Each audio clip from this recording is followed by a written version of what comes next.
Bajo la fina niebla de una mañana en Gales del Sur, un camionero se detuvo junto a la carretera A48, donde una vieja maleta yacía inmóvil entre la hierba alta.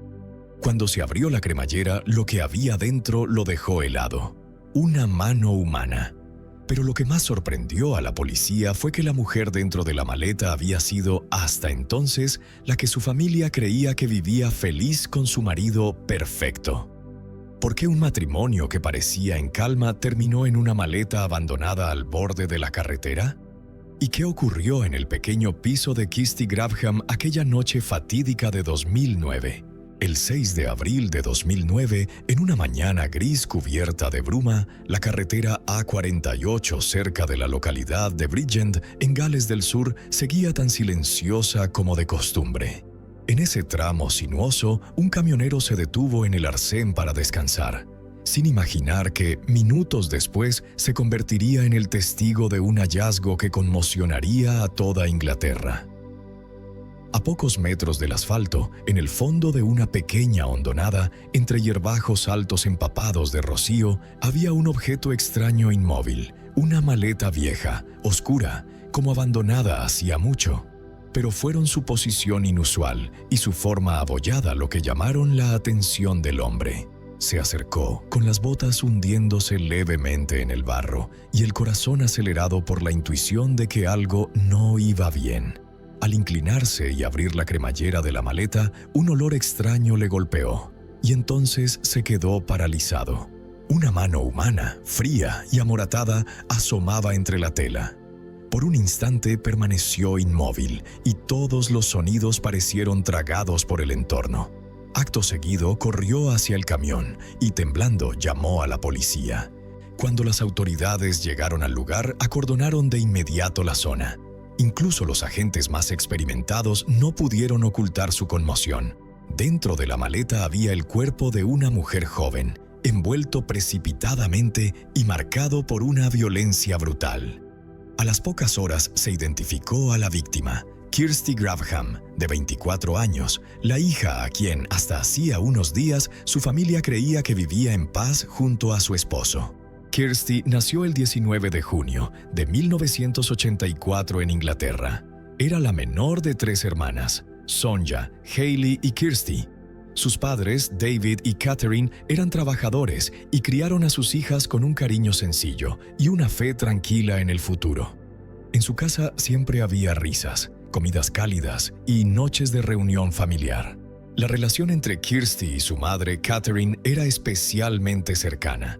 Madre e hija hablaban de todo, desde pequeñas inquietudes hasta grandes sueños. Cuando Kirsty cumplió 14 años, la familia se mudó a Bridgend, en Gales del Sur, una localidad serena, rodeada de campos y caminos arbolados. Aquel traslado, que parecía un simple cambio de domicilio, se convirtió en un punto de inflexión. Un nuevo colegio, nuevas amistades y los primeros retos de la vida adulta. Desde los primeros días en su nuevo hogar, Kirsty llamó la atención. Con ojos brillantes, rostro bonito y una sonrisa segura cautivaba miradas con facilidad. No era una chica rica, pero irradiaba una fortaleza propia. Algo que la distinguía entre la multitud. Empezó a soñar en grande. Pasarelas, destellos de flashes, vestidos espléndidos en las revistas. Inspirada por las imágenes de modelos que veía, Kirsty alimentó el deseo de convertirse en un rostro destacado del mundo de la moda. Pero la realidad no se parecía al sueño. La competencia feroz, los estándares estrictos y la dureza del medio le hicieron comprender que ese camino no sería fácil. Solo consiguió sesiones fotográficas amateurs, por sumas exiguas, insuficientes para sostenerse. Aún así, en plena adolescencia, Kirsty no se rindió. Decidida a ser independiente, trabajó como camarera, cajera e incluso limpiando casas para no depender de sus padres. Creía que cualquier camino podía llevar al sueño, siempre que no dejara de avanzar. Nadie, ni siquiera Kirsty, podría haber imaginado que años después su vida giraría hacia un rumbo completamente distinto, tan oscuro y trágico que resultaba imposible de concebir. Inspirada por las fotos de revistas sobre celebridades, Kirsty alimentó en su interior el sueño de ser modelo. Se imaginaba desfilando bajo luces resplandecientes frente a las cámaras y los vítores del público. Pero aquel fulgor era un espejismo lejano. El mundo del modelaje era más competitivo y cruel de lo que pensaba. Solo consiguió algunas sesiones amateurs que le aportaban poco dinero, insuficiente para vivir. Aún así, no dejó de esforzarse. Confiaba en que, con perseverancia, abriría su propio camino. Desde muy joven, Kirsty estaba habituada a valerse por sí misma. Trabajó de camarera en una cafetería, de cajera en un supermercado e incluso aceptó limpiar casas de desconocidos para reunir algo más de dinero. No quería convertirse en una carga para sus padres, que habían trabajado toda la vida para sostener a sus 3 hijas. Pero la vida no era sencilla. A los 17 años, ante dificultades económicas, se vio obligada a aceptar trabajos que nunca imaginó, en clubes nocturnos y locales de entretenimiento para adultos. No era una elección, sino una necesidad. Para ella era solo una forma temporal de sobrevivir sin tener que pedir nada a nadie. Lo ocultó a su familia, por miedo a la decepción y al juicio. A su madre y a sus hermanas les dijo que trabajaba como asistente administrativa en una pequeña empresa local. Y con los clientes adoptó el nombre de Megan. Otro nombre, otra vida. Tras esa fachada ganaba dinero, podía alquilar un pequeño piso, cubrir sus gastos e incluso ahorrar un poco. Pero en el fondo no se sentía orgullosa. Cada vez que se miraba al espejo, sentía que una parte de sí misma se desvanecía. Entre la vergüenza, el miedo y el conflicto interior. Anhelaba empezar de cero, vivir una vida normal, sin esconderse. Aunque llevaba una doble vida, Kirsty mantuvo un vínculo estrecho con su familia. Sus padres, David y Catherine, siempre creyeron que su hija menor era sensata y fuerte. No sabían que el dinero que enviaba o los pequeños regalos estaban comprados con soledad y con un dolor profundo. A diferencia de la vida de Kirsty, Paul Graham, el hombre que más tarde entraría en su camino, creció en un entorno hecho de grietas. Nacido en 1983 en Gales del Sur, su infancia fue una sucesión de abandonos entre discusiones interminables de sus padres. Sin afecto ni guía, Paul creció con la sensación de ser una carga, un sobrante en su propia casa. Desde pequeño mostró agresividad y desafío, conflictos con profesores, choques con compañeros, ausencias reiteradas y notas en caída. Sus padres intentaron reconducirlo una y otra vez, pero todos los esfuerzos resultaron inútiles. Mientras Kirsty luchaba por elevarse sobre sus circunstancias, Paul se deslizaba por su propia sombra, donde la pobreza, la violencia y la desidia eran sus únicas compañeras. Al entrar en la adolescencia, su conducta empeoró. Peleas, insolencia y falta de respeto a los mayores. Dejó la escuela sin graduarse. Por entonces empezó a interesarse por las sustancias. Primero leves, pero con el tiempo su adicción se agravó, y con ella aumentaron su agresividad y su secretismo. A los 25 años comenzó a trabajar como escort para financiar sus hábitos, atendiendo tanto a hombres como a mujeres. Ese empleo se convirtió en su principal fuente de ingresos, aunque le acarreó riesgos, humillaciones y rabia. Paul se hundía cada vez más en el mundo delictivo, forjando vínculos que alimentaban su modo de vida autodestructivo. Un ejemplo elocuente fue una disputa con una vecina a quien acusó de haber dañado su coche. No solo la amenazó, sino que la agredió y la obligó a mudarse. Incidentes así eran frecuentes, y muchos en su entorno preferían mantenerse alejados de él. Cuando conoció a Kirsty en 2004, su vida era puro caos.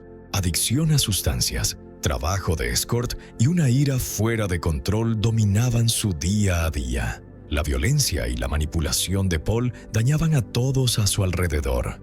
Cuando Kirsty lo conoció, jamás imaginó que su pasado oscuro marcaría su destino. Se encontraron en una fiesta, en un club nocturno de Bridgend. Ella tenía 20 años y él estaba en una encrucijada. Kirsty seguía ocultando su verdadero empleo a su familia y Paul sobrevivía con trabajos ocasionales y sustancias. Entre ambos saltó una chispa. Al principio, solo atracción física.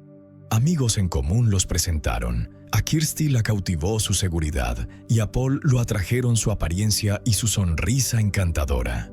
Pasaron la noche juntos, pero todo quedó en un flirteo fugaz. Después apenas intercambiaron mensajes sin que la relación avanzara. Para Kirsty fue un episodio agradable sin mayor trascendencia. Todo cambió a finales de 2007, 3 años después de su primer encuentro. Paul entró por casualidad en el bar donde ella trabajaba. Ella seguía usando el nombre Megan. Él la reconoció y se acercó a hablar. Al principio fue algo incómodo, pero pronto la conversación fluyó. Paul confesó que a menudo había pensado en ella y propuso verse fuera del trabajo. Desde entonces, la relación se aceleró. Se veían con frecuencia, paseaban y se contaban sus historias. Para Kirsty, que llevaba años ocultando su vida real, Paul era alguien que la aceptaba sin prejuicios. Él interpretaba el papel del hombre seguro y encantador, ocultando su lado oscuro. Kirsty creyó que Paul era el príncipe que la rescataría de su vida. Sus palabras sobre sentar cabeza y formar una familia avivaron sus esperanzas. Paul alimentó con astucia esas ilusiones adornando su biografía. En realidad, veía en Kirsty no solo a una joven, sino también a una fuente de dinero. Cegada por la esperanza, ella confió en él como en nadie. En diciembre de 2007, apenas unas semanas después de retomar el contacto, Kirsty anunció a su madre que ella y Paul habían decidido casarse. Según contó, él le pidió matrimonio y ella aceptó sin dudar. La familia quedó atónita. Ni siquiera sabían que tuviera novio. Catherine se alarmó de inmediato e intentó convencerla de posponer la boda, pero Kirsty se mantuvo firme. Solo faltaban 5 semanas para el gran día. Cuando Kirsty llevó a Paul a casa para presentarlo, sus padres se inquietaron aún más. Causó mala impresión, desaliñado, mal vestido y grosero. Sus historias sobre el pasado sonaban absurdas. Catherine y David le dijeron abiertamente a su hija que estaba cometiendo un error y que él no era de fiar. Pero Kirsty no escuchó. Su hermana Sonia también intentó disuadirla, pero Kirsty seguía convencida de que Paul era su única oportunidad de ser feliz. Desde niña había soñado con un vestido de novia hermoso, una familia numerosa y un hogar cálido. La boda se celebró en febrero de 2008. Sus padres y hermanas asistieron, con sonrisas forzadas mientras Paul irradiaba orgullo. Para Kirsty fue el día en que el sueño se hizo realidad. Para su familia, el comienzo de la tragedia. Tras la boda, se mudaron al piso de Kirsty en Bridgewater y comenzó la pesadilla. Paul tomó el control de inmediato. Se instaló sin pedir permiso y se quedó con sus tarjetas bancarias para gestionar el dinero. No trabajaba. Pasaba el día tirado en casa mientras Kirsty trabajaba el doble. Peor aún, no solo no le impidió continuar en su antiguo empleo, sino que la obligó a seguir. Empezó a llevarla y recogerla del trabajo, supuestamente por seguridad, cuando en realidad quería vigilar cada movimiento. Le creó cuentas en páginas de citas y anunció sus servicios. Ahora Kirsty trabajaba tanto en el club como en casa. Odiaba esa vida. Quería dejar el trabajo, tener hijos y ser una esposa normal. Pero Paul ejercía presión constante, jugaba con sus emociones y la convencía de que no valía nada sin él. Paul convirtió la vida de Kirsty en un infierno. Controlaba su teléfono, le prohibía hablar con amistades y criticaba su aspecto. Ella quedó cada vez más aislada. A los pocos meses, él la golpeó por primera vez y lo repitió una y otra vez. Kirsty escribía en su diario, intentaba afirmarse, pero ya no tenía fuerzas para resistir. Su vida dejó de pertenecerle. Una noche, enfurecido porque Kirsty había ganado poco dinero, Paul inició una pelea. Primero gritos, empujones, luego un puñetazo. Ella quedó aturdida. Él se disculpó de inmediato y prometió que no volvería a ocurrir. Promesas vacías. La violencia se volvió habitual y cada vez más grave. Para Paul, la agresión era un medio de control.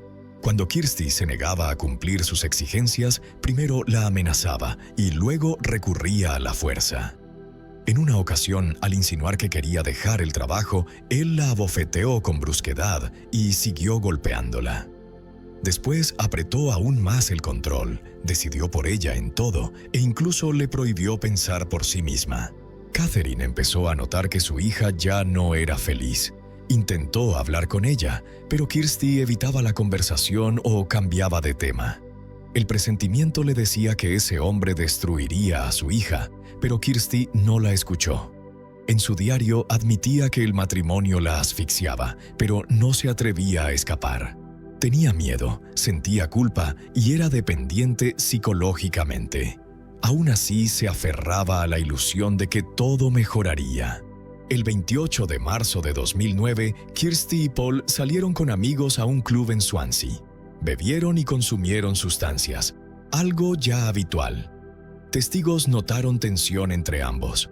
Paul estaba irritable y ella en conflicto. Cerca de la medianoche discutieron. Paul se fue solo, dejando a Kirsty con sus amistades. Ella decidió quedarse para no tener que ir en el mismo coche. Más tarde, sus amigos recordaron que la notaron cansada y abatida, aunque intentó disimularlo. Ya de noche, Kirsty llamó a un taxi para volver a casa. El conductor la dejó en la puerta y la vio entrar con seguridad. Nadie volvió a verla con vida. Al día siguiente, Paul le dijo a su suegra que Kirsty se había ido temprano con algunas pertenencias y dinero en efectivo. Afirmó que se había quedado dormido y no oyó nada, e insinuó que quizá había ido a ver a otro hombre. Pero Catherine sospechó de inmediato. Su hija había dejado las tarjetas bancarias y no se había llevado efectos personales. Algo absurdo si pretendía empezar una nueva vida. Pronto se supo que aquella noche Kirsty había intentado llamar a emergencias, pero la llamada se cortó por mala cobertura. Los vecinos oyeron gritos ahogados, sonidos de forcejeo y ruidos como de algo pesado arrastrándose. Pero nadie llamó a la policía pensando que era una disputa doméstica. Cuando se denunció la desaparición de Kirsty, la policía sospechó de Paul de inmediato.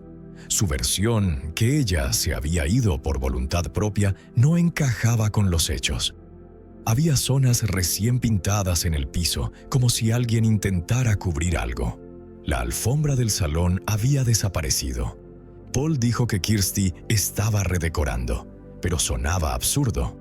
El 6 de abril de 2009, la investigación dio un giro trágico.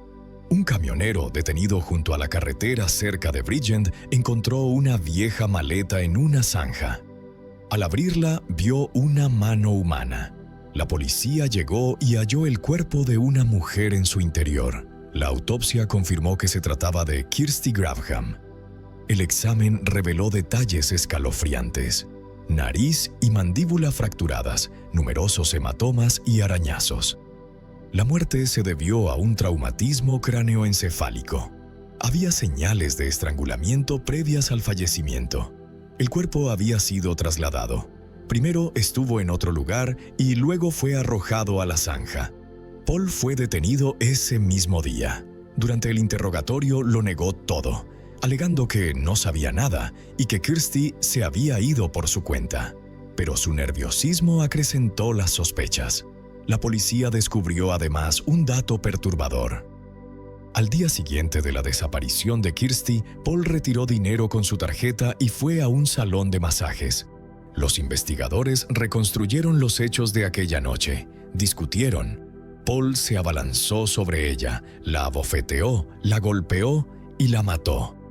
Luego llevó el cuerpo al salón e intentó meterlo en la maleta. Al no caber, pensó en descuartizarla, pero no tenía herramientas. Finalmente forzó el cuerpo dentro, lo sacó a la calle y lo tiró. En la casa se hallaron restos de sangre que él no logró limpiar. La pintura fresca del techo ocultaba salpicaduras y la alfombra había desaparecido por estar demasiado manchada. El diario de Kirsty se convirtió en prueba clave. En él relataba su miedo y su deseo de escapar de Paul. El juicio contra Paul Graham comenzó a inicios de 2010. La fiscalía presentó pruebas incontestables: el registro de la llamada fallida de Kirsty a emergencias, las declaraciones de los vecinos sobre los gritos y ruidos de lucha, la retirada de dinero con su tarjeta tras el asesinato y las entradas del diario de la víctima. Muchos rompieron a llorar cuando se leyeron en sala. Paul siguió mintiendo, insistiendo en que Kirsty se marchó y que otra persona la mató. El jurado no le creyó. El 4 de febrero de 2010, Paul fue condenado a cadena perpetua, con un mínimo de 19 años sin libertad condicional. El juez subrayó la extrema crueldad del crimen y la absoluta falta de remordimiento de Paul. Aunque la sentencia trajo algo de justicia, el dolor de la familia de Kirsty no se extinguió. Para ellos, no fue solo un juicio por asesinato, sino una lección amarga sobre cómo una relación tóxica puede destruir una vida. Catherine no pudo perdonarse por no haber protegido a su hija. Siempre intuyó que Paul era peligroso, pero Kirsty no la escuchó, y ese pensamiento la carcomió para siempre. Su padre, David, se encerró en sí mismo, evitando hablar de la tragedia. Aquella pérdida quebró a una familia que había sido muy unida. Hayley, la hermana, sufrió hondamente. Las dos siempre habían sido muy cercanas, y la muerte de Kirsty fue un golpe insoportable. Hayley cayó en depresión y recurrió al alcohol para mitigar el dolor.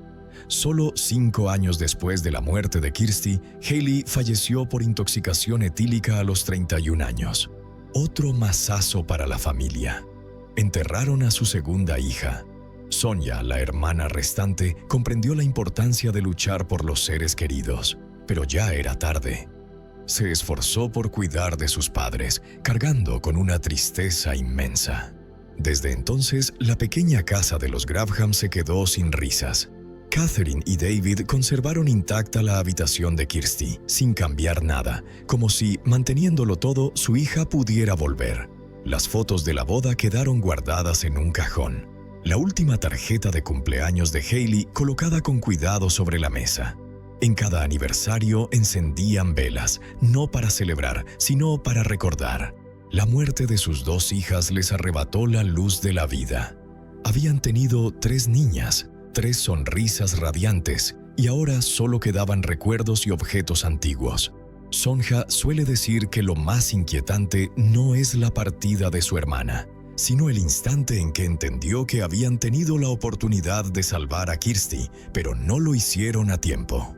La tragedia de la familia Graham es una advertencia dolorosa sobre las relaciones dañinas, donde el amor se deforma en poder y control. Recuerda que la violencia no siempre empieza con un puñetazo, sino a veces con palabras dulces y promesas aparentemente inocuas. Y para quienes quedan, ese dolor será una cicatriz que no cerrará jamás. Un recordatorio de que, en ocasiones, lo más temible no es la muerte, sino el silencio ante las señales de una tragedia que se acerca.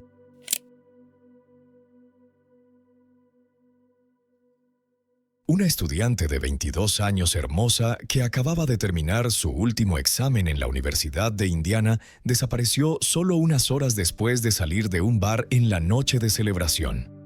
A la mañana siguiente, su cuerpo fue encontrado boca abajo en un campo desolado a 30 kilómetros de Bloomington, la cabeza destrozada por golpes salvajes con un bate de béisbol, pero extrañamente no había sido violada. El teléfono destrozado junto a la víctima pertenecía a un hombre de 49 años que vivía en un tráiler viejo, alguien que había seguido a cientos de estudiantes mujeres y tenía un historial de violencia aterradora. ¿Fue solo un ataque al azar? ¿O el perpetrador había estado acechando a la víctima desde hace tiempo? El día 23 de abril de 2015 debería haber sido un día muy importante para Hannah Wilson. Ella era una estudiante de 22 años a punto de graduarse de la Universidad de Indiana. Habían pasado varias semanas desde que comenzaron los exámenes. Ahora había llegado la fase final. Después de completarlos, la joven recibiría su diploma. Finalmente, las dificultades de la vida estudiantil estaban llegando a su fin. Ella tomó el examen y dejó el campus con la conciencia tranquila. Ahora solo tenía que esperar los resultados.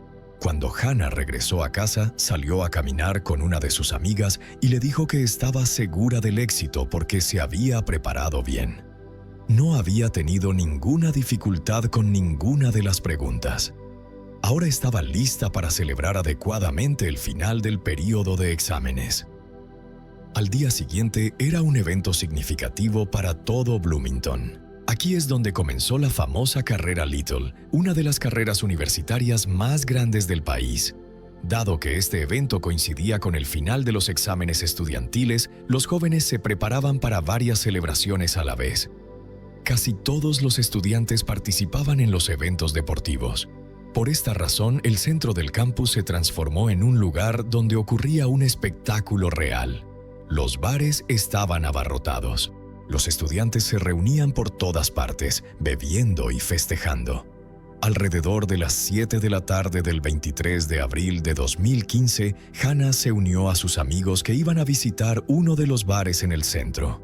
Para las 9:30 de la noche, la joven ya había bebido bastante, pero no había tenido suficiente diversión.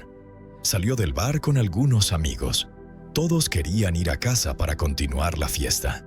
Después de un rato, Hannah quería ir al hotel donde se quedaba su exnovio, Alex. Alex estaba en la ciudad para una carrera de ciclismo. Aunque se había graduado un año antes, había regresado a la ciudad ese día para pasar tiempo con sus amigos. A las 12:30 del mediodía, la joven salió del hotel con Alex y el resto del grupo.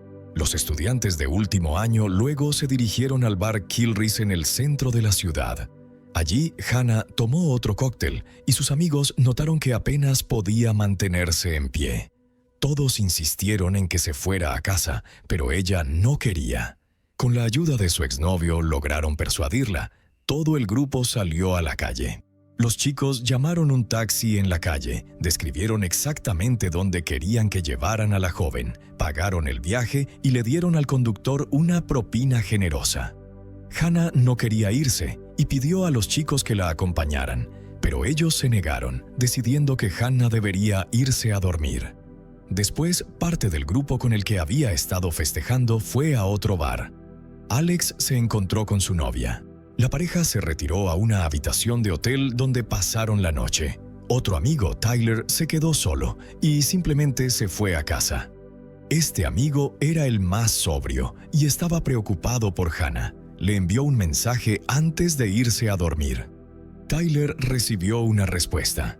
Hannah le dijo que había llegado a casa, pero había perdido algunos documentos. Quería buscarlos en el estacionamiento cerca del edificio de apartamentos donde vivía con otras jóvenes. Resultó que el taxista no había llevado a Hannah hasta la puerta.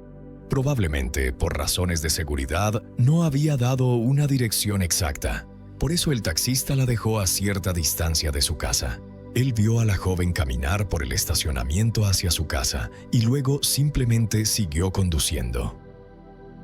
Hannah vivía en un apartamento con otros vecinos.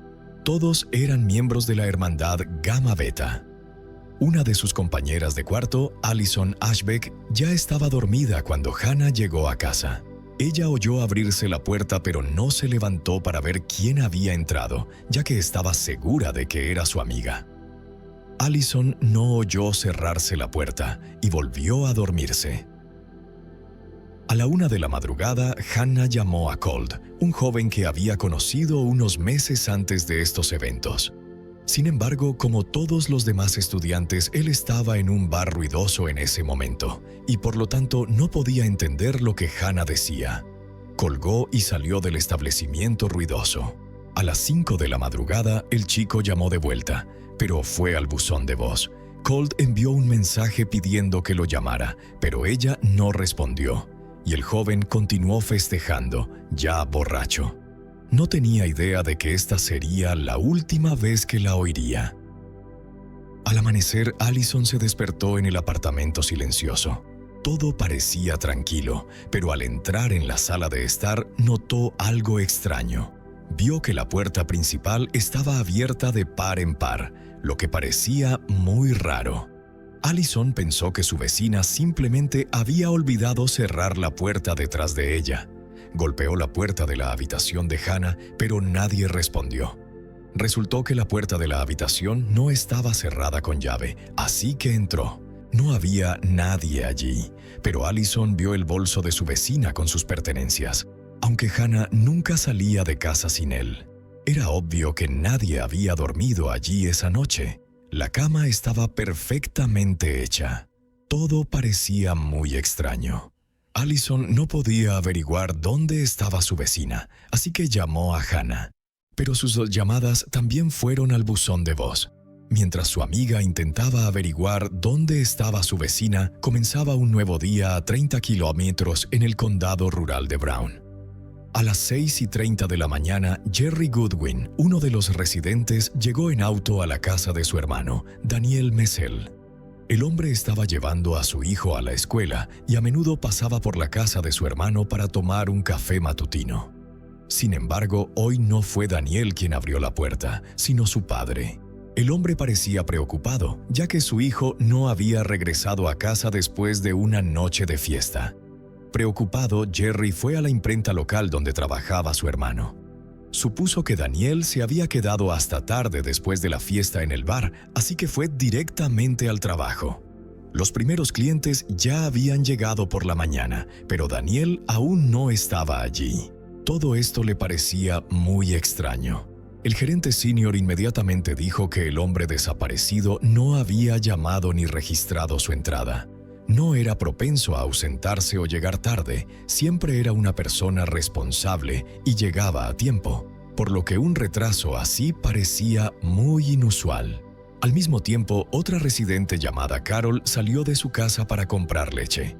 Al pasar por el campo de su vecino, vio lo que parecían ropa colgada de un árbol a lo lejos. Esto parecía inusual. No parecía un espantapájaros, ya que los objetos sospechosos estaban en un campo abandonado. La mujer nunca había visto nada parecido en esa área antes. Sin embargo, no se detuvo ni se acercó para mirar más de cerca, sino que simplemente continuó su camino. Sin embargo, la vista se quedó en su mente, así que Carol regresó después de un rato. Después de terminar sus recados, decidió echar un vistazo a este espantapájaros. Al acercarse más, la testigo casual notó que era ropa de mujer, colgada ordenadamente en un árbol.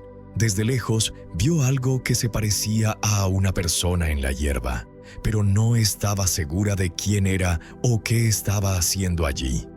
La mujer sospechaba que quizás alguien había bebido demasiado alcohol y simplemente se había quedado dormido en el campo. Su curiosidad persistía, se acercó aún más.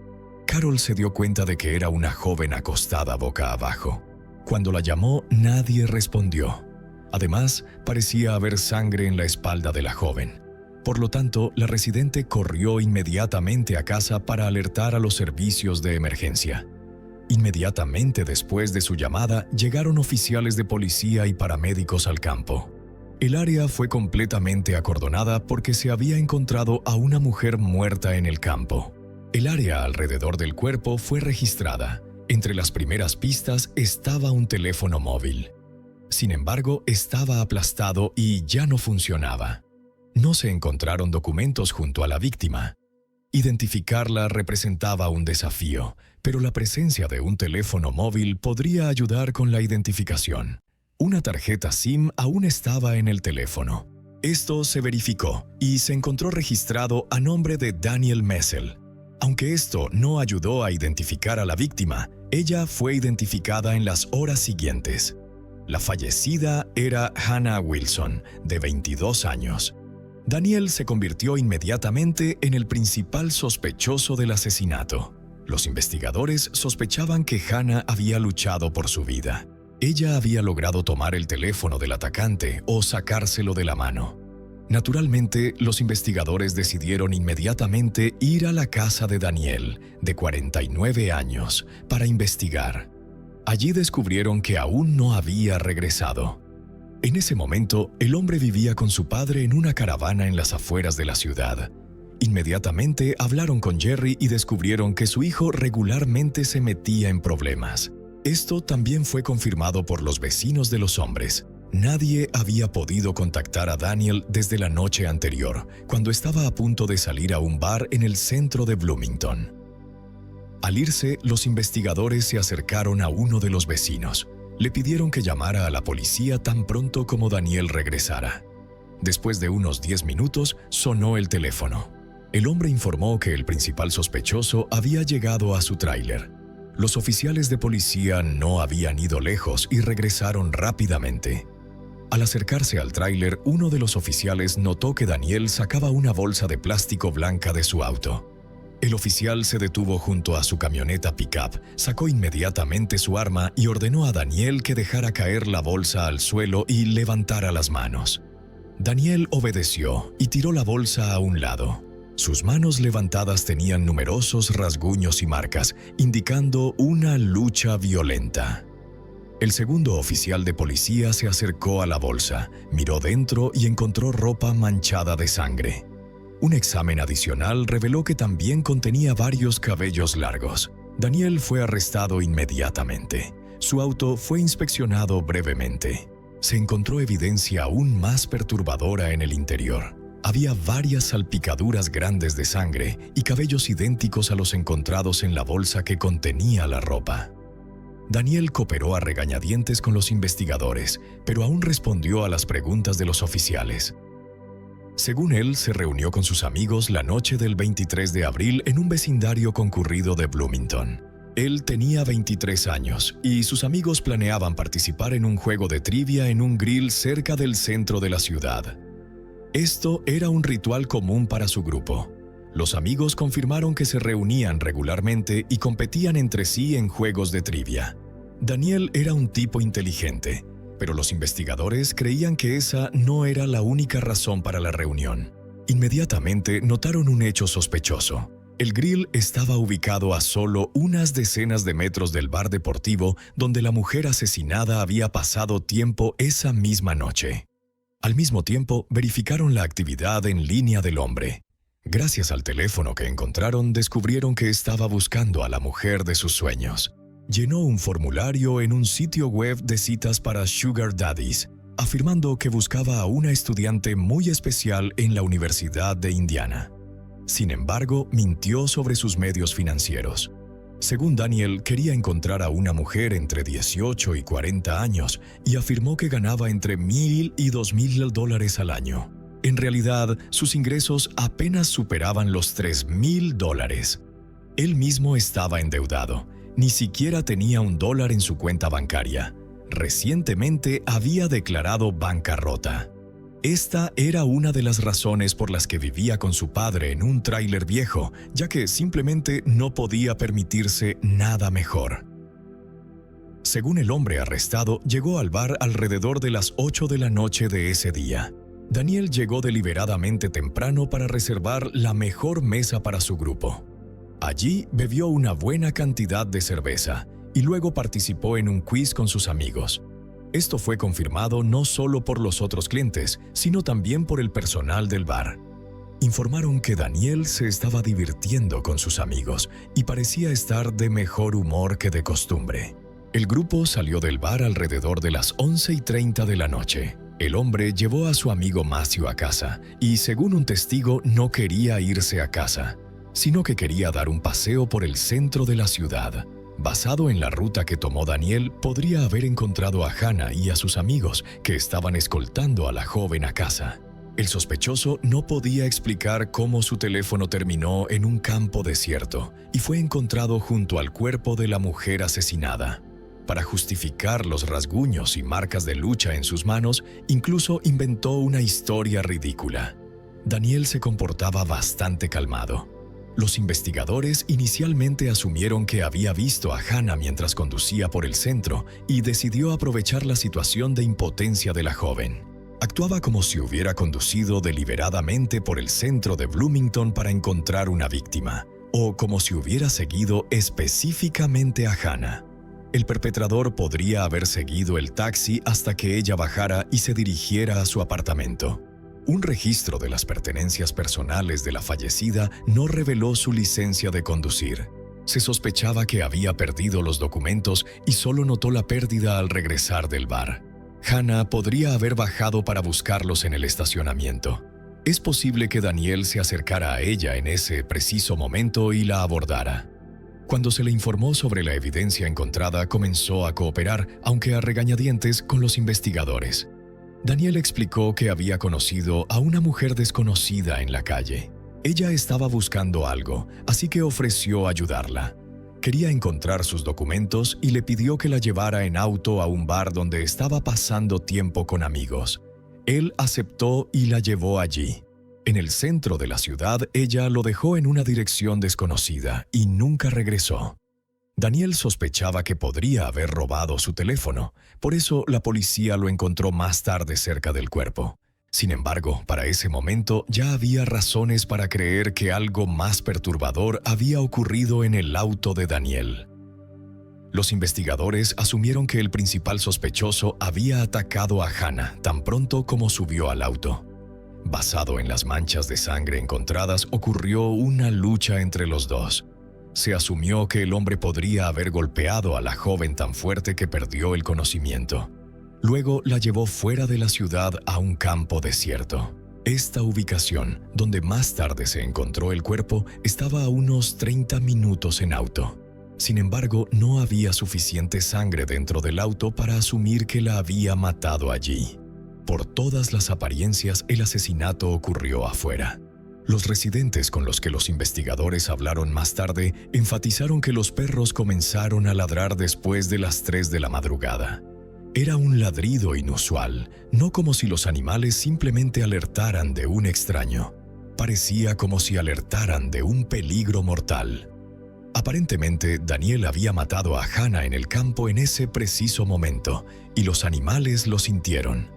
Unas horas después del arresto y el inicio de los interrogatorios, los investigadores de la escena del crimen comenzaron su trabajo, examinando su auto.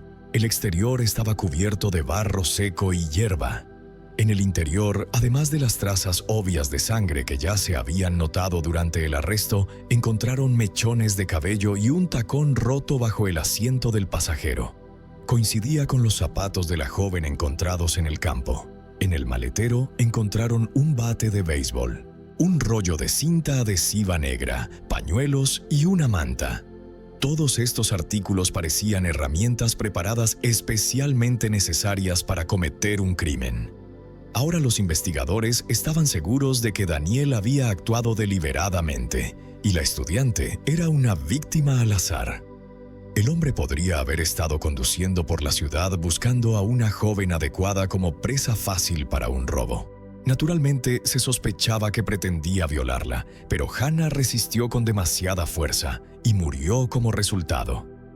Después de la autopsia del cuerpo de Hannah Wilson, se descubrió que había sufrido múltiples lesiones en la cabeza causadas por un instrumento contundente.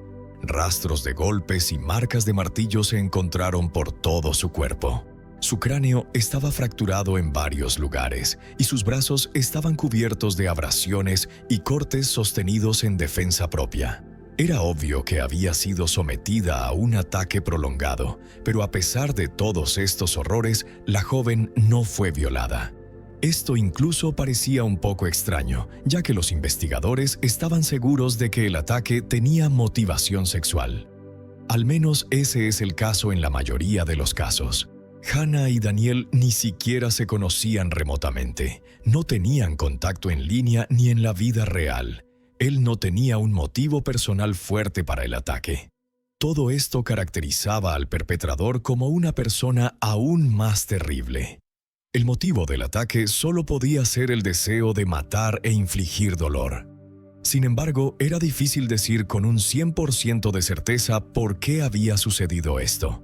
La investigación continuó. Los investigadores decidieron hablar con los colegas de Daniel con los que había trabajado.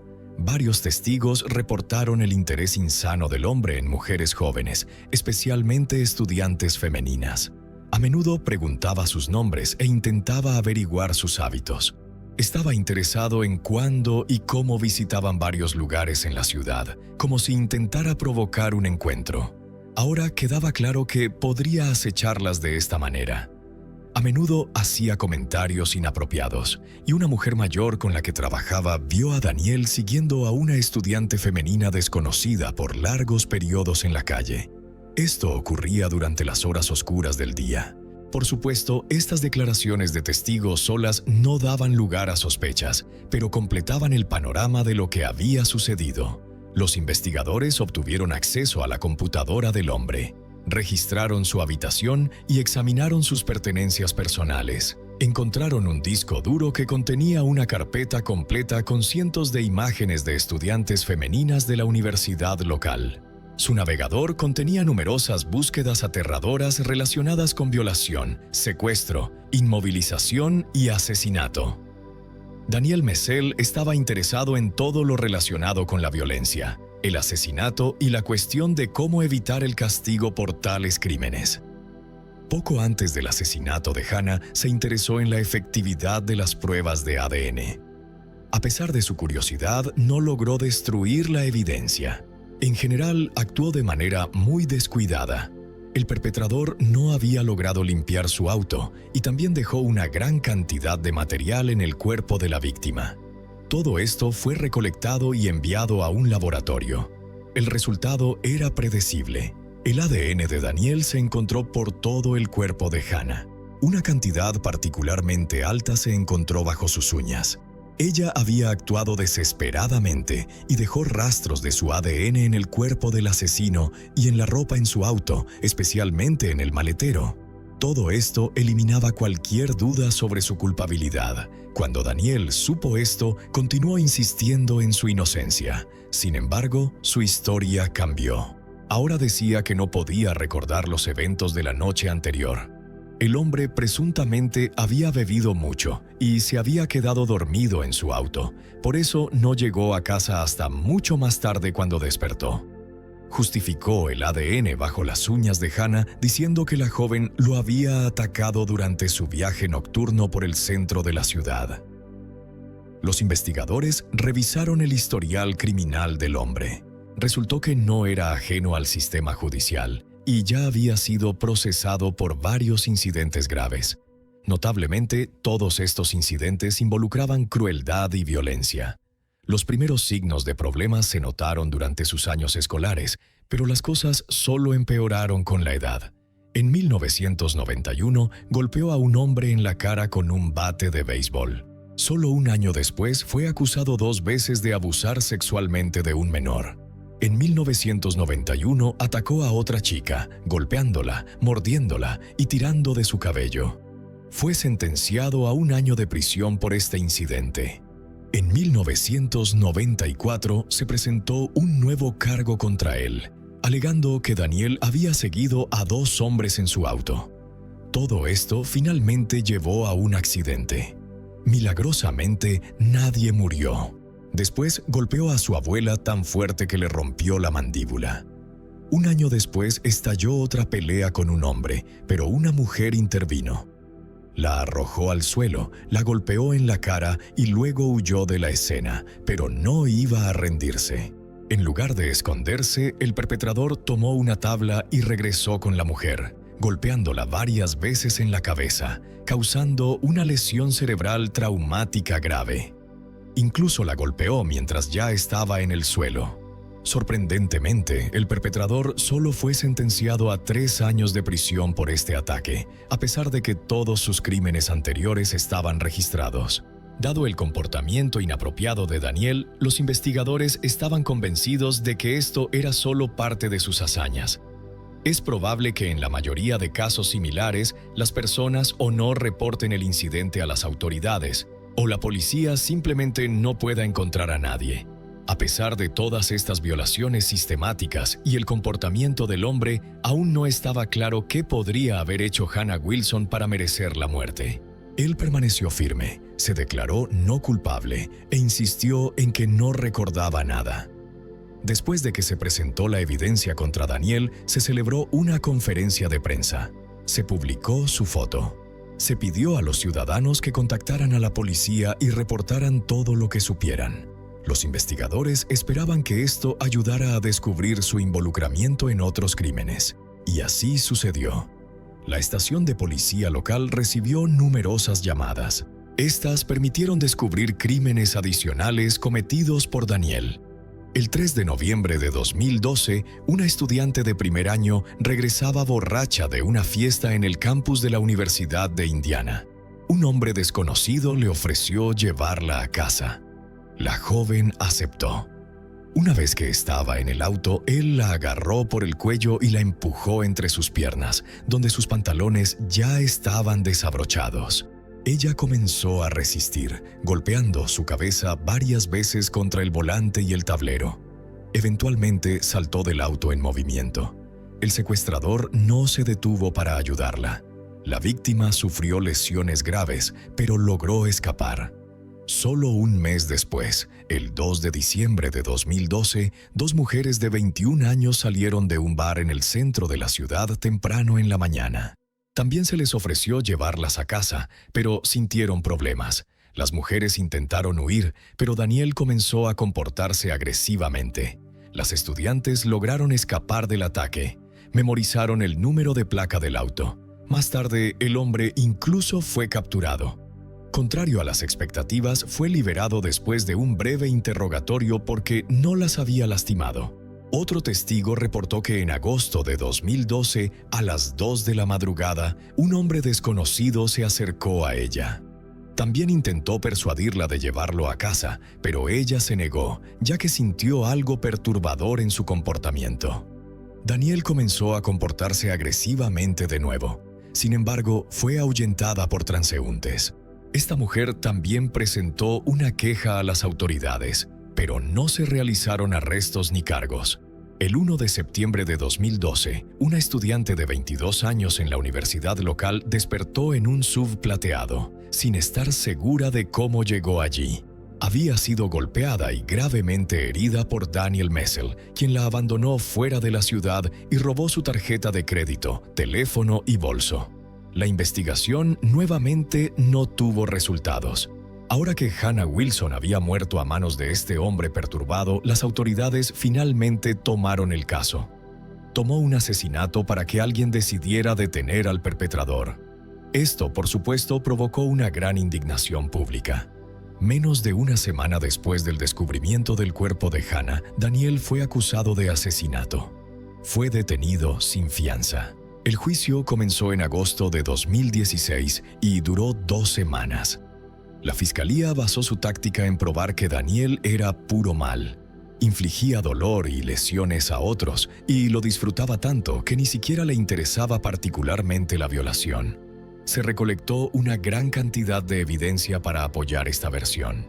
El abogado señaló varias fallas en la táctica de la fiscalía. Insistió en que su cliente no recordaba nada. Sin embargo, la defensa presentó virtualmente ningún testigo ni argumentos convincentes.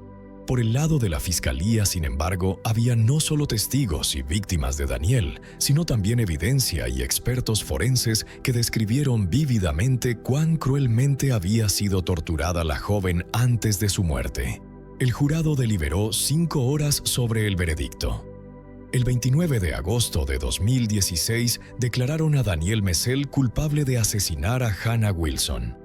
Fue sentenciado a 80 años de prisión. Incluso al oír esto, el hombre no mostró emoción. Durante todo el juicio permaneció calmado y no mostró emoción. Una vez que el acusado estaba tras las rejas, los investigadores se enfocaron en investigar su posible involucramiento en otros crímenes. Hasta el día de hoy se cree que podría ser responsable de muchas más muertes. En particular, podría estar detrás de la desaparición de Lauren Spitter. En 2011, Lauren estaba estudiando en la misma universidad en Indiana y en la noche de su desaparición se dirigía en la misma dirección que Daniel. Pero hasta ahora el caso de Lauren sigue siendo un misterio sin resolver y Daniel Messel continúa en silencio tras las rejas, dejando una obsesión por las víctimas que podrían estar aún esperando justicia. Una mañana de febrero aparentemente tranquila en Bristol se convirtió en una pesadilla. La niña de 16 años, Becky Watts, envió su último mensaje de texto y desapareció en su propia casa. Sin rastros, sin despedida, solo quedaban manchas de sangre borrosas en el marco de la puerta de su dormitorio y las huellas dactilares de su propio hermanastro Nathan Matthews.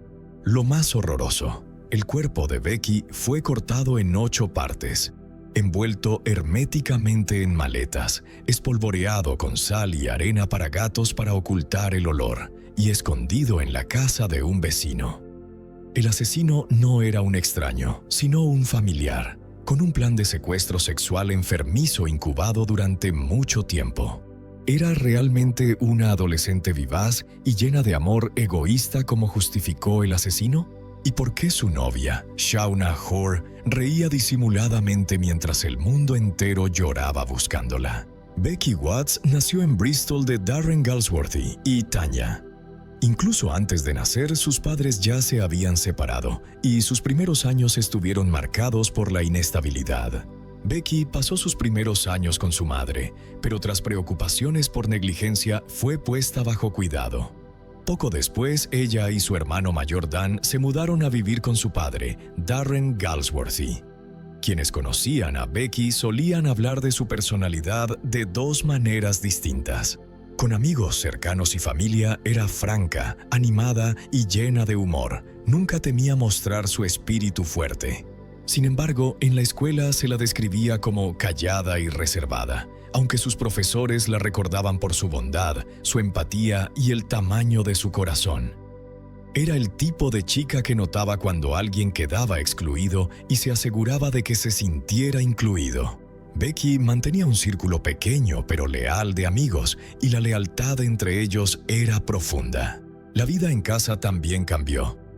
Darren Galsworthy inició una relación con una mujer llamada Angie Galsworthy, que tenía un hijo, Nathan Matthews.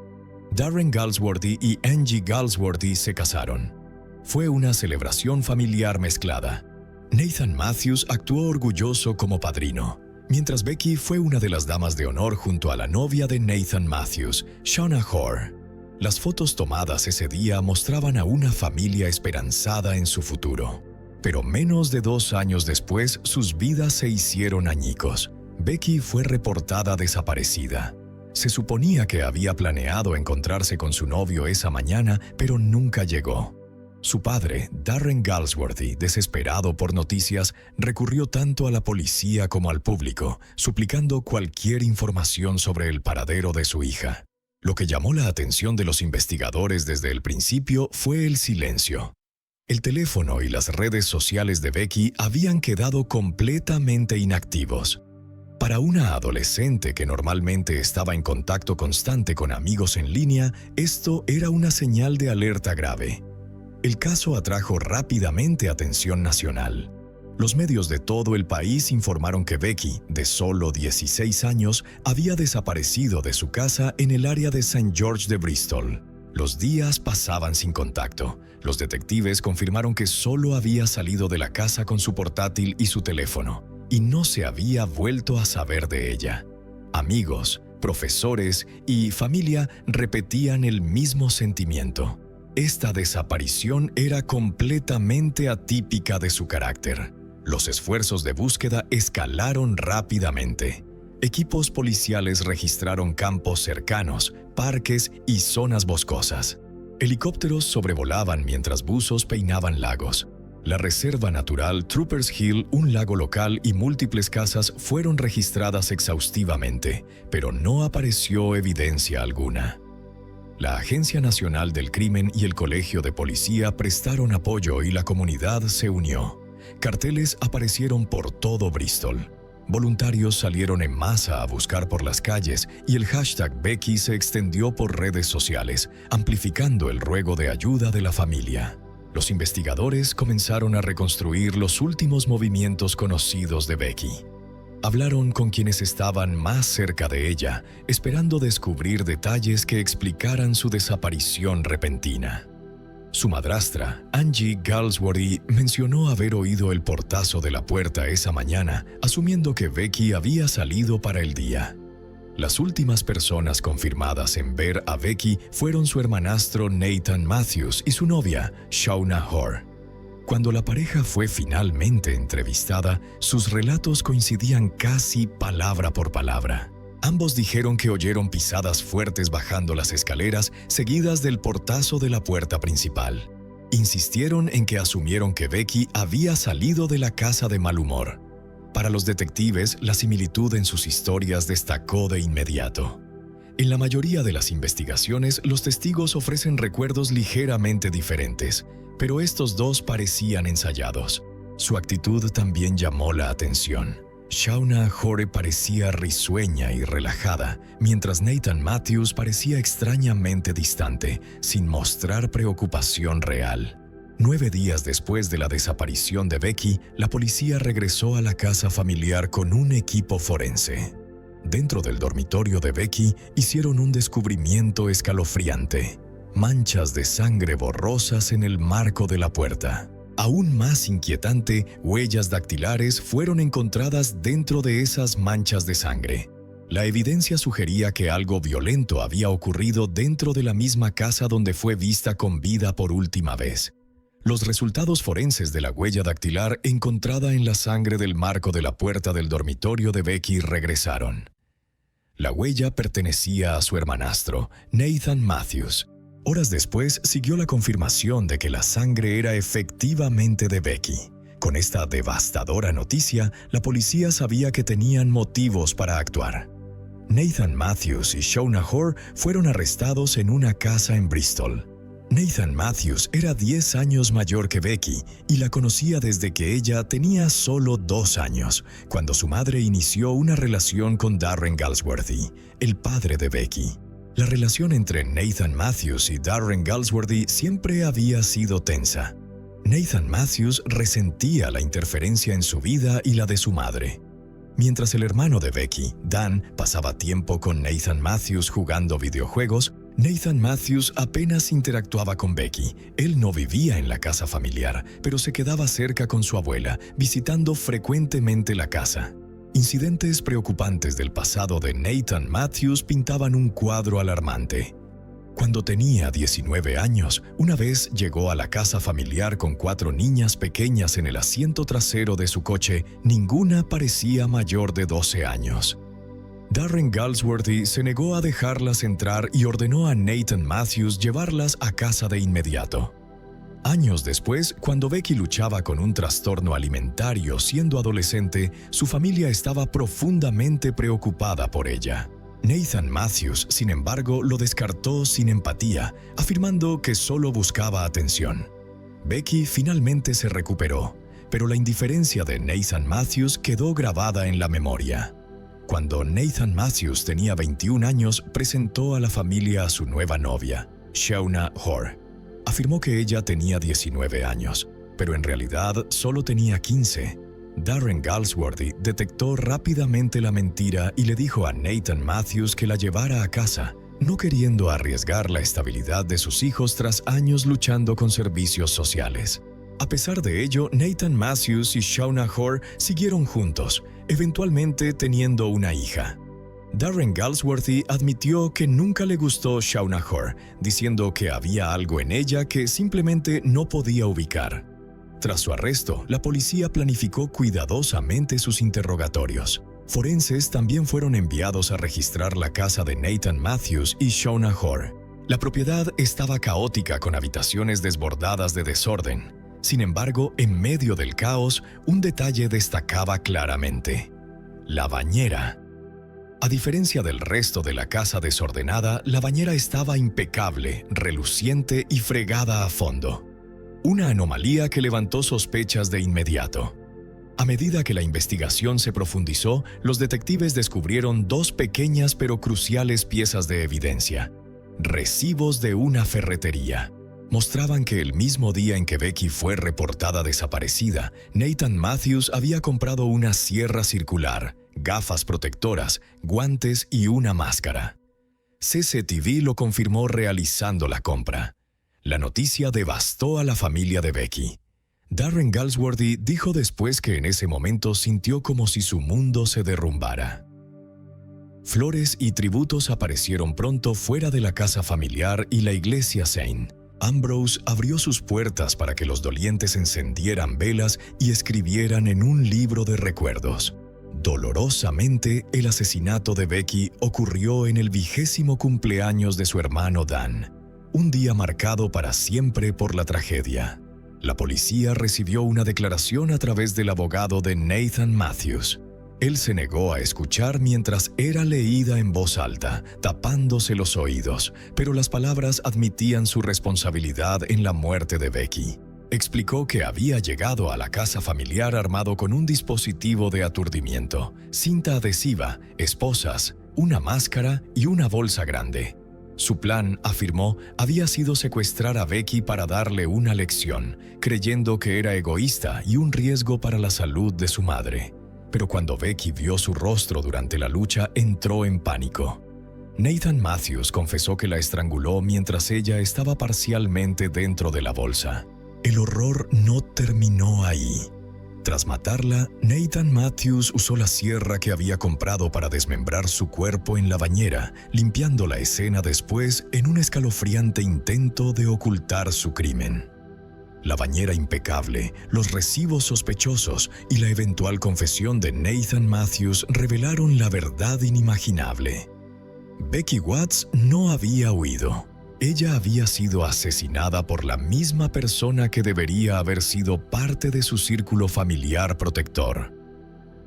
Tarde en la noche, los detectives recibieron información nueva crucial. Los dirigió hacia una casa en Barton Court en el área de Barton Hill de Bristol. La inteligencia sugería algo inimaginable, que el cuerpo de Becky había sido cortado y escondido allí.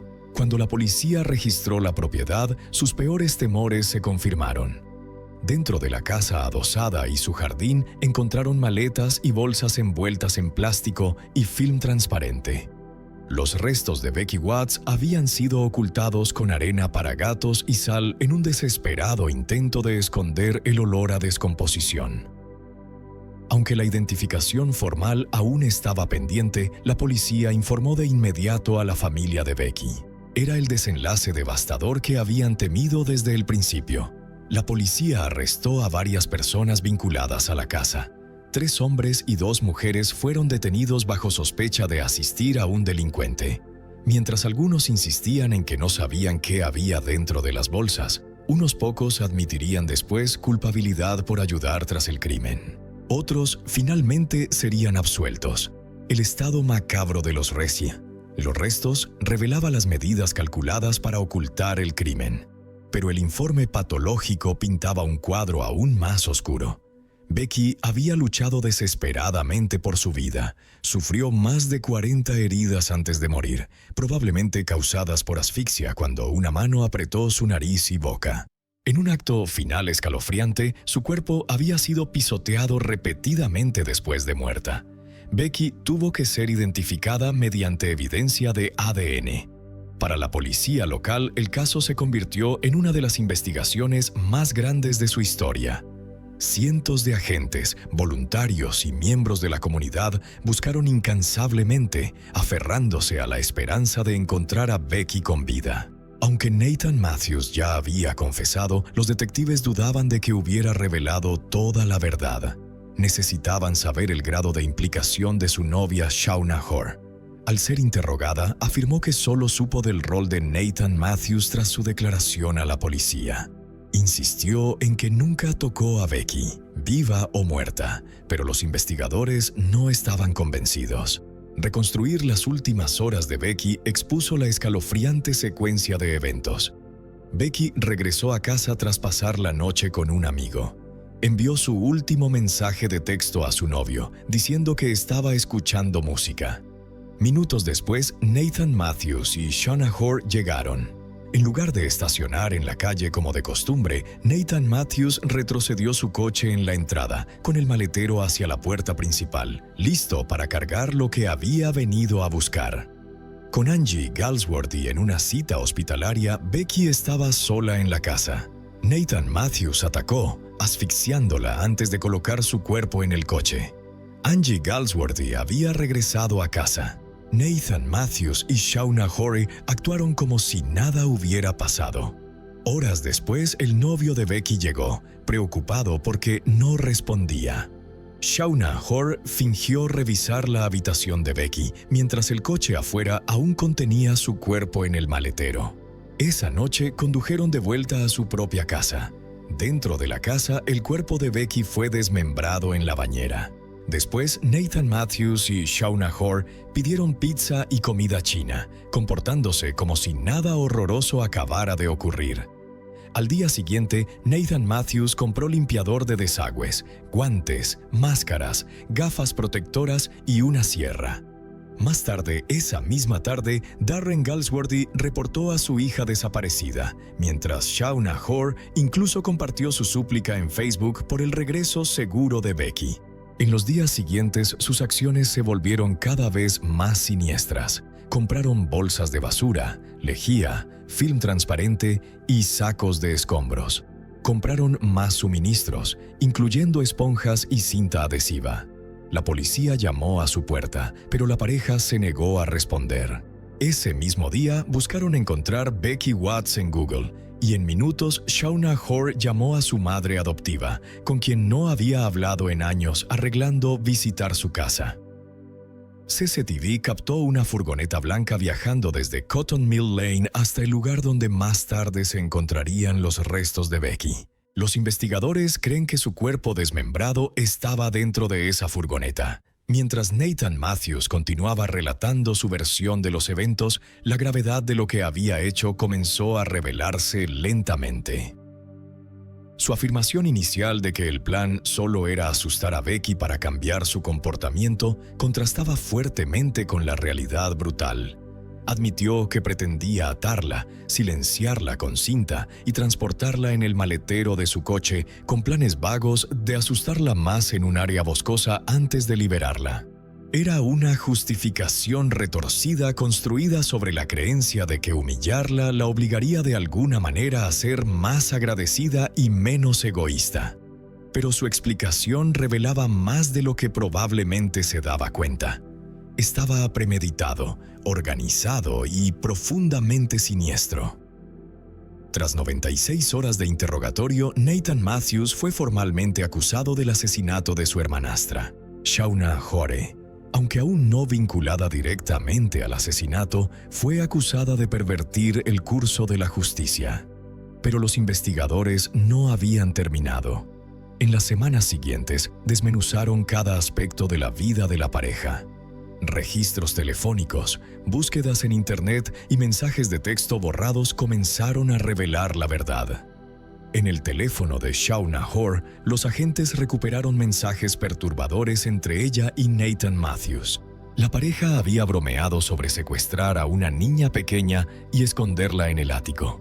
Shauna Horry había enviado un mensaje sobre ver a una escolar que casi noqueó para llevar a casa. La evidencia recuperada pintaba un cuadro horroroso. El crimen contra Becky no fue espontáneo, tenía raíces en una fantasía compartida. Los forenses añadieron más pruebas. ADN perteneciente a Shauna Horry fue descubierto en una de las bolsas usadas para ocultar los restos de Becky, así como en una máscara relacionada con el crimen. Con esto, el caso contra ella se fortaleció. Shauna Horry fue acusada del asesinato de Becky. El funeral de Becky se celebró en la iglesia St. Ambrose. Cientos se alinearon en las calles para rendir tributo mientras su ataúd, llevado en un carruaje tirado por caballos, pasaba. Una paloma blanca fue liberada en su honor, simbolizando inocencia y paz. Aunque el servicio fue público, su entierro fue privado, reservado para su familia. El juicio de Nathan Matthews y Shauna Horry comenzó en el Bristol Crown Court. Dentro de la sala, la familia de Becky escuchó en shock al enterarse de que años antes, Becky había contado a un amigo que Nathan Matthews le había descrito en detalle gráfico cómo la mataría. Nunca lo había revelado a su familia. Testigos del tiempo de Nathan Matthews en el ejército territorial también declararon, describiendo a un hombre temperamental, de mal genio y a menudo aislado. Los fiscales revelaron evidencia perturbadora de que el crimen no solo estaba motivado por resentimiento, sino también por interés íntimo en adolescentes jóvenes. El tribunal escuchó cómo los mensajes y búsquedas de Nathan Matthews y Shauna Hoare exponían una obsesión desviada compartida. Shauna Hoare mantuvo su inocencia, afirmando que estaba controlada por Nathan Matthews y le temía. La fiscalía rechazó esa afirmación, presentando a la pareja como socios que actuaron juntos. Incluso la madre adoptiva distanciada de Shauna Hoare testificó, relatando cómo Shauna Hoare reapareció repentinamente en su vida tras la muerte de Becky, comportamiento que el tribunal vio como un intento de establecer una coartada. Tras semanas de evidencia desgarradora, el jurado alcanzó su veredicto en solo 3 horas. Nathan Matthews fue declarado culpable de secuestro y asesinato de Becky Watts. Shauna Hoare fue absuelta de asesinato, pero condenada por homicidio involuntario y secuestro. El tribunal concluyó que los dos habían conspirado para secuestrar a Becky en un plan impulsado por malicia y motivación íntima. Nathan Matthews fue sentenciado a cadena perpetua con un mínimo de 33 años. Shauna Hoare fue sentenciada a 17 años. Mientras Nathan Matthews era sacado de la sala, no pudo mirar a su familia, mirando en cambio al suelo. El juicio dejó destrozados a los seres queridos de Becky. Su madre, Tanya, describió el dolor insoportable de perder a su hija, diciendo que se sentía como vivir la peor película de terror imaginable, excepto que esto era real. Darren Galsworthy, destrozado por la prueba, escribió un libro sobre la vida de Becky. Confesó que si el castigo hubiera sido la horca, él habría sido quien tirara de la palanca. Aunque el matrimonio de Darren Galsworthy y Angie Galsworthy fue puesto a prueba por un dolor inimaginable, permanecieron juntos, jurando nunca dejar que la tragedia los dividiera.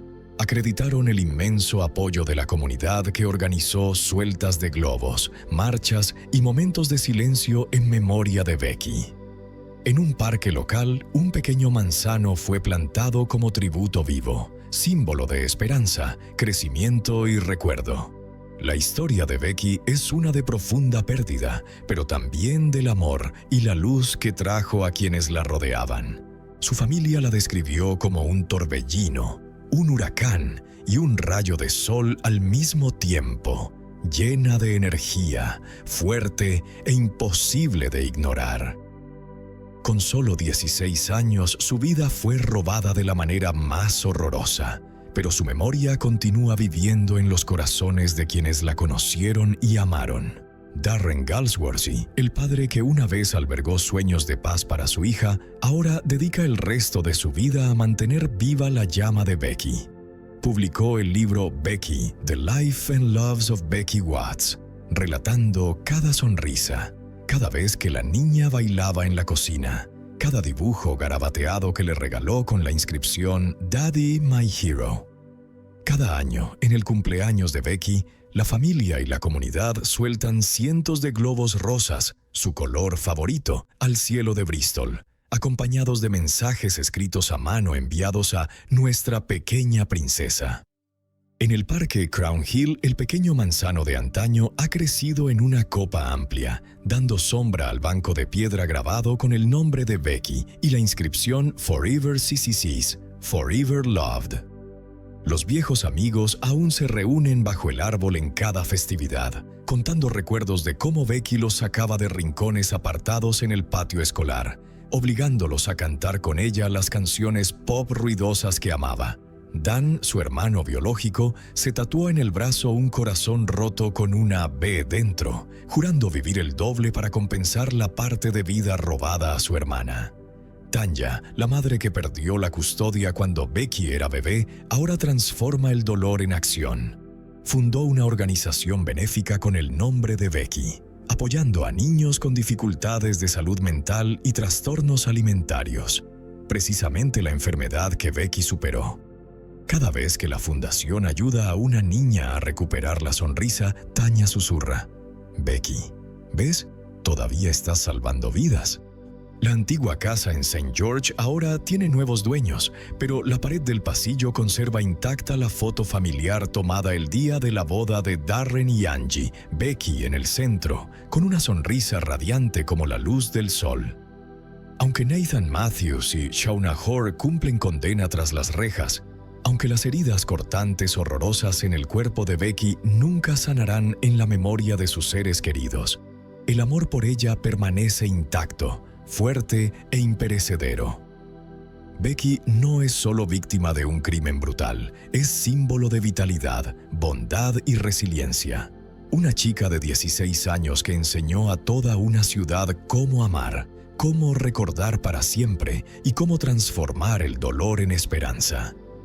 Cada mañana, cuando el primer rayo de sol brilla sobre el río Avon, los habitantes de Bristol susurran: Becky todavía está aquí, en el viento, en los árboles, en nuestros corazones.